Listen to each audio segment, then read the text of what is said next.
نحمده ونصلي على رسوله الكريم أما بعد أعوذ بالله من الشيطان الرجيم بسم الله الرحمن الرحيم وضرب الله مثلا للذين آمنوا امرأة فرعون إذ قالت رب ابن لي عندك بيتا في الجنة ونجني من فرعون وعمله ونجني من القوم الظالمين صدق اللہ العظیم۔ میرے دینی بھائیوں، عورتوں کی دینی خدمات علم کے میدان میں، دعوت کے میدان میں، اصلاح کے میدان میں، تصوف اور عبادت کے میدان میں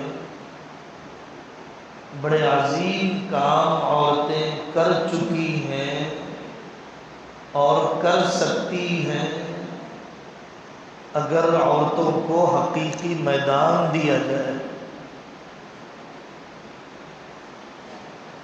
میدان ہم نے نہیں دیا، ان کو علماء سے، مدارس سے، تبلیغی کام سے نہیں جوڑا، اس لیے بہت سی اخلاقی بیماریاں، خاندانی تباہ کاریاں، گھریلو جھگڑوں سے ہمیں نجات نہیں مل رہی ہے۔ میں پہلے آپ کو کچھ مثالیں سناتا ہوں عورتوں کی دینی خدمات، عورتوں کے علمی کارنامے۔ منظم مدارس بنات نامی ہماری کتاب ہے، اور مولانا محمد رضی الاسلام ندوی صاحب کی ایک کتاب ہے، معمار جہاں تو ہے۔ ان دو کتابوں میں قاضی اطہر مبارک پوری رحمۃ اللہ علیہ کی کتاب ہے خواتین کی علمی خدمات۔ بہت کچھ عبرت دلانے والے واقعات لکھے ہوئے ہیں۔ ہمارے پاس ناظرہ قرآن پڑھنے والی عورتیں کم ملتی ہیں، اردو جاننے والی کم ملتی ہیں، لیکن تاریخ میں ایسی آتھرز، کتابیں لکھنے والی عورتیں، حدیث کی کتابیں، تفسیر کی کتابیں، قراءت کی کتابیں، تجوید پر کتابیں عورتوں نے لکھی۔ شیخ محمد خیر رمضان یوسف صاحب نے ایک کتاب لکھی ہے المؤلفات من النساء ومؤلفاتهن فی التاریخ الاسلامی۔ کتابیں لکھنے والی عورتیں اور ان کی کتابیں اسلامی تاریخ میں۔ ظاہر ہے کتاب لکھنا کوئی معمولی صلاحیت سے نہیں ہو سکتا ہے۔ ام دردہ رضی اللہ عنہا ایک صحابیہ ہے، ان کا کمال تھا کہ حدیث کا علم اللہ تعالیٰ نے ان کے ذریعے سے خوب پھیلایا۔ امام ذہبی رحمۃ اللہ علیہ بہت بڑے آدمی ہیں، وہ فرماتے ہیں ما علمت فی النساء من اتہمت ولا من ترکوہا۔ میں عورتوں کے بارے میں نہیں جانتا ہوں کہ کوئی متہم یا متروک عورت ہو، یعنی مردوں میں جو راوی ہوتے ہیں ان میں سے بعض راوی قابل قبول نہیں ہوتے ہیں، لیکن عورتیں جو راوی ہیں حدیث کی وہ سب قابل قبول ہے۔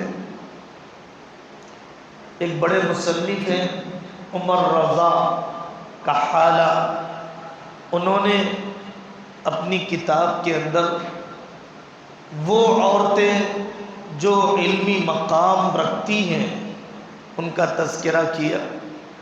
شیخ مزی بڑے محدث ہیں، ان کی اہلیہ اور ان کی بیٹی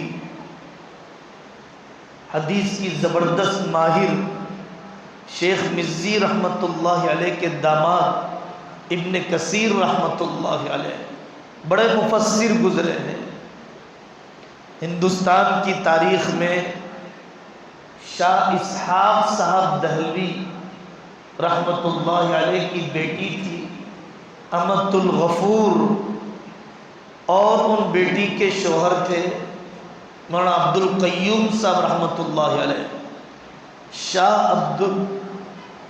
شاہ اسحاق صاحب رحمۃ اللہ علیہ کی یہ بیٹی امت الغفور اتنی بڑی عالمہ تھی کہ ان کے شوہر مولانا عبد القیوم صاحب رحمۃ اللہ علیہ اپنی بیوی سے مسئلہ پوچھ کر لوگوں کو بتایا کرتے تھے۔ ایک بڑی فہرست لکھی ہے ان عورتوں کی جنہوں نے بخاری شریف کی خدمت کی ہے۔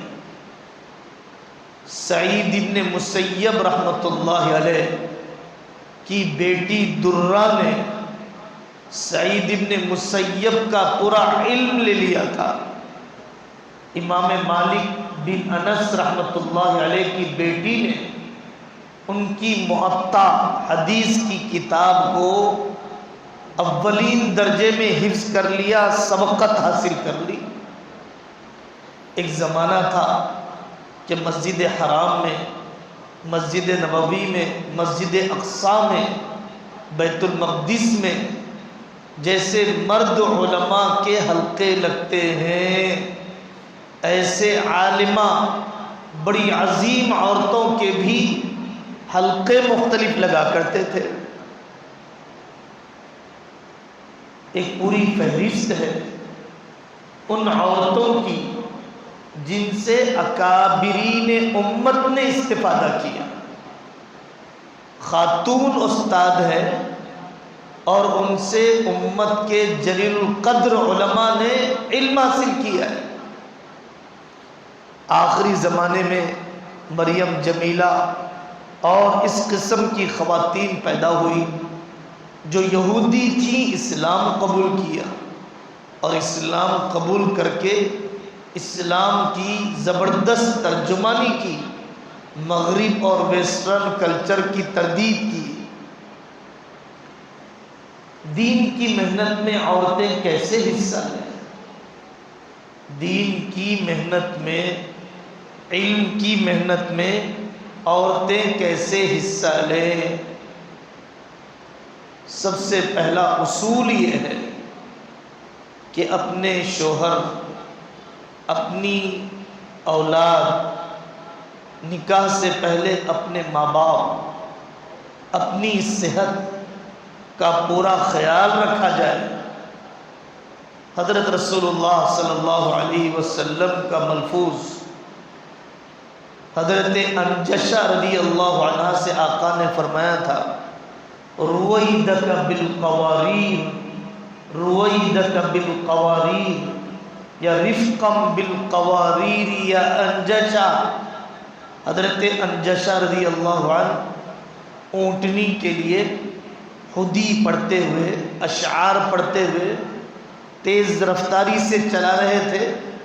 آقا صلی اللہ علیہ وسلم نے فرمایا، انجشہ رفتار کم کرو، رفتار کم کرو، عورتیں بیٹھی ہیں، عورتیں بیٹھی ہیں۔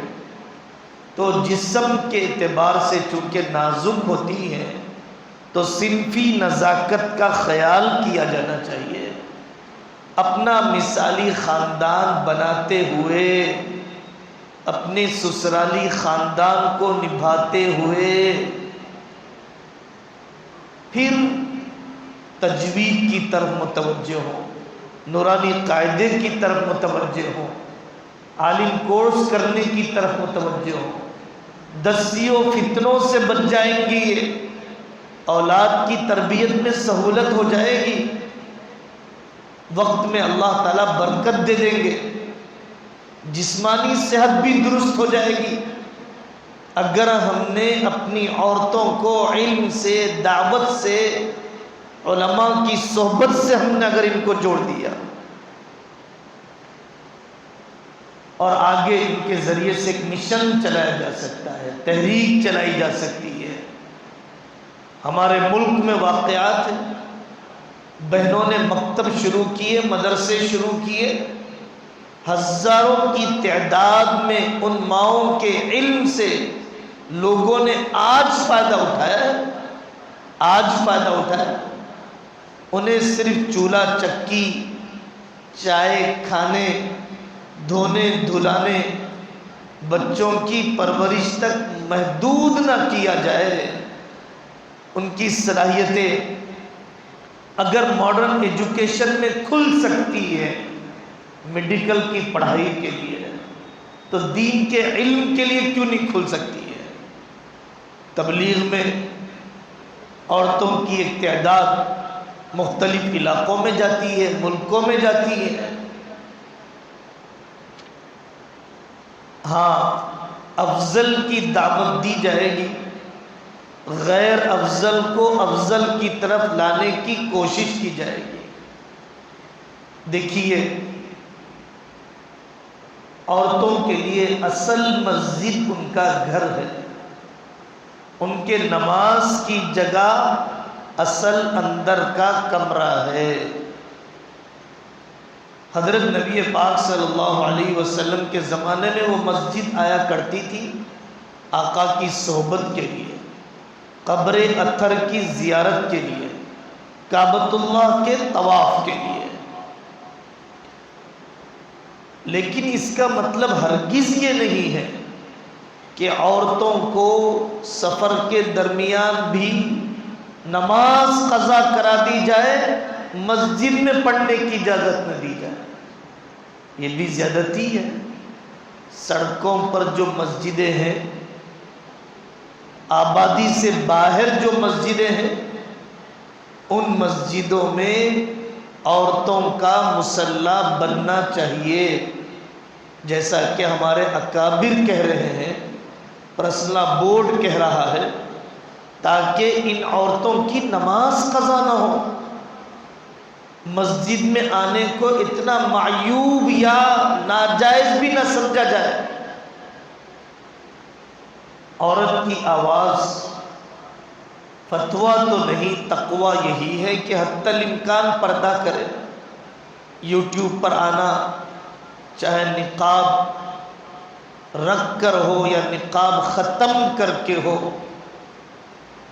بے تکلف اس طرح سے استعمال کرنا ہرگز مناسب سمجھ میں نہیں آتا ہے۔ حضرت موسیٰ علیہ السلام نے اللہ سے بات کی، دیدار کا شوق ہو گیا۔ اورنگزیب رحمۃ اللہ علیہ کی بیٹی کے اشعار ہیں، در سخن منمی، کہ ہم اپنی آواز اور اشعار میں رہتے ہیں۔ در سخن مخفی منم، چوں بوئے گل در برگ گل، جیسے پھول کے اندر پھول کی خوشبو ہوتی ہے، ویسے ہم بھی اشعار میں ہیں۔ اشعار سن کر بادشاہ کو شوق ہو گئے۔ اورنگزیب رحمۃ اللہ علیہ کی بیٹی سے ملاقات کا۔ بہرحال شبہات سے بچنا چاہیے، عورتوں کو دین کے کام میں زیادہ احتیاط کرنا چاہیے۔ اکثر فقہا کے نزدیک عورتوں کا حالت حیض میں مسجد میں آنا پسند نہیں کیا گیا۔ دین کی خدمت کرتے ہوئے بھی عورت کو کسی نامحرم سے تنہائی نہ ہونے پائے، نامحرم سے مستقل رابطہ بننے نہ پائے۔ لا یخلون رجل بامرأۃ، کوئی عورت کسی مرد کے ساتھ تنہائی نہ اپنائے۔ دوسری حدیث ہے الا ومعها محرم، مگر یہ کہ اس کے ساتھ اس کا محرم ہو، یا الا کان ثالثهما الشیطان، یا ان کے ساتھ تیسرا شیطان ہوتا ہے جب عورت کسی نامحرم کے ساتھ تنہائی میں جمع ہو جاتی ہے۔ پردے کا اہتمام، بے پردگی کے ساتھ کوئی دین کی خدمت نہیں، نامحرم سے تعلقات کے ساتھ کوئی دین کی خدمت نہیں۔ ایک اور حدیث ہے لا تلجوا علی المغیبات فإن الشیطان یجری من احدکم مجرى الدم، ایسی عورتوں کے پاس نہ جاؤ جن کا محرم مرد گھر میں نہ ہو، جن کا محرم مرد گھر میں نہ ہو، ایسی عورتوں کے گھر میں داخل نہ ہونا۔ شیطان انسان کی رگوں میں ایسے دوڑتا ہے جیسے کہ خون دوڑتا ہے۔ یہ بہت احتیاط کی بات ہے اور فتنے سے بچانے والی بات ہے۔ یاد رکھنا چاہیے کہ مخلوط اجتماع الگ ہے، مشترک اجتماع الگ ہے۔ بغیر سخت ضرورت کے مخلوط اجتماع نہیں ہونا چاہیے۔ عورتوں کو مردوں کو سامنے بٹھا کر گفتگو کی جا رہی ہے، بیان کیا جا رہا ہے۔ یورپ کا ملک ہے، آزاد ماحول ہے، ابتدائی دور ہے، ابھی دین کی عظمت نہیں آئی، ابھی علماء سے عقیدت نہیں بنی، ابھی شریعت پر اتنی پختگی نہیں آئی، تو ٹھیک ہے ابتدا میں جس حال میں آ جائے دین کی بات سنانا چاہیے۔ پہلے ہی دن پابند نہ کیا جائے برقع پہننے، بے دینی کے ماحول سے آنے والی عورتیں، پہلے ہی دن پابند نہ کیا جائے کہ مردوں کو عورتوں کو الگ بیٹھے۔ شراب کے حرام ہونے میں تدریج آہستہ آہستہ حرام کیا گیا۔ کعبۃ اللہ کی تعمیر حضرت ابراہیم کی طرح نہیں بنایا تاکہ قوم فتنے میں نہ پڑ جائے۔ طائف کے وفد ثقیف حضرت رسول اللہ صلی اللہ علیہ وسلم نے ان سے ابتدا میں فرمایا ٹھیک ہے بھائی زکوٰۃ نہ دو، قتال نہ کرو، نماز تو پڑھو، لا خیر فی دین لا رکوع فی، تربیت میں ترتیب، تشریع نہیں، شریعت بنائی نہیں جا رہی ہے، شریعت کے احکام کو اور اس کی درجہ بندی کو بدلا نہیں جا رہا ہے، لیکن سامنے والے کے ہاضمے کا خیال رکھا جا رہا ہے اور سامنے والے کے ہاضمے کے مطابق اس کے اوپر اللہ کی شریعت کا بوجھ ڈالا جا رہا ہے۔ اولین درجہ تو یہی ہے کہ مرد حضرات پردے کے پیچھے، دیوار کے پیچھے سے بیان کرے اور پردے کے پیچھے سے خواتین۔ حضرت رسول اللہ صلی اللہ علیہ وسلم کا معمول یہی تھا۔ امی جان حضرت عائشہ رضی اللہ عنہا سے پردے کے پیچھے وہ بیٹھ جاتی اور صحابہ آ کر ان سے اپنے مسئلے مسائل پوچھا کرتے تھے۔ حیا نے ان کو جاہل نہیں رکھا، پردے کے نام پر ان پڑھ نہیں رہ گئی، پردے کے نام پر علماء کی صحبت سے محروم نہیں کر دی گئی۔ دوسرا درجہ ٹھیک ہے کہ سامنے مردوں کو الگ، عورتوں کو الگ۔ آخری مجبوری کا درجہ مرد اور عورتیں ایک ساتھ بیٹھ جاتی ہیں اپنے اپنے مردوں کے ساتھ، جیسے یورپ کے ملکوں کے آزاد ماحول میں اس قسم کے اجتماعات کو گوارا کر لیا جاتا ہے، لیکن بہرحال ان کو علم سے جوڑنا چاہیے۔ ماڈرن ایجوکیشن کا غم زیادہ ہے، صاحب مجھے ڈگری پوری کروانا ہے، مجھے MBA مکمل کروانا ہے، شادی کے بعد زچگی کے مسائل، بچوں کے مسائل، لیکن ڈگری کا غم ہے پورا کرنے کا۔ کبھی نیت اچھی بھی ہوتی ہے، بچوں کو پڑھا لے گی، کبھی نیت خراب بھی ہوتی ہے کہ علیحدگی ہو جائے گی تو اپنے قدموں پر جی لے گی، طلاق اور خلا ہو جائے گا تو اپنے پیروں پر کھڑے ہو جائے گی۔ اگر ماڈرن ایجوکیشن کی اتنی ہی ذہنوں میں اہمیت ہے تو فاصلاتی تعلیم، اوپن ایجوکیشن سے فائدہ اٹھا لیجیے۔ اتنا رسک کیوں لیا جاتا ہے؟ اتنے بے پردگی کے ماحول میں کیوں بھیجا جاتا ہے؟ کل کی خبر ہے، نرمل کے علاقے میں ایک لڑکی کو نکاح کی پیشکش کی نوجوان نے، اس نے انکار کر دیا۔ ایک کلاڑی لے کر سڑک پہ اسکوٹی پہ جانے والی اپنی معشوقہ کو قتل کر رہا ہے۔ مان نہ مان تیرا مہمان۔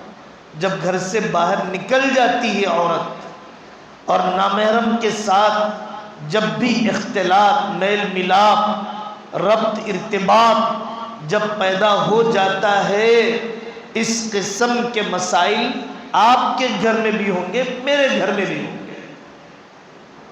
اوپن ایجوکیشن کے سسٹم سے فائدہ اٹھایا جاتا ہے کہ کسی لیڈی ٹیوٹر کو رکھا جائے، جیسے یورپ کے ملکوں میں ہوم اسکولنگ کے کانسیپٹ کو، اسکولوں کے ماحول کی گندگی کو دیکھا تو تعلیم سے دور نہیں رکھا، تعلیم کے اندر جو بیکٹیریاز ہیں، جو ویسٹرنائز کلچر کے، اس کی کلیننگ اور اس کی تطہیر کے ساتھ پڑھائی ہے۔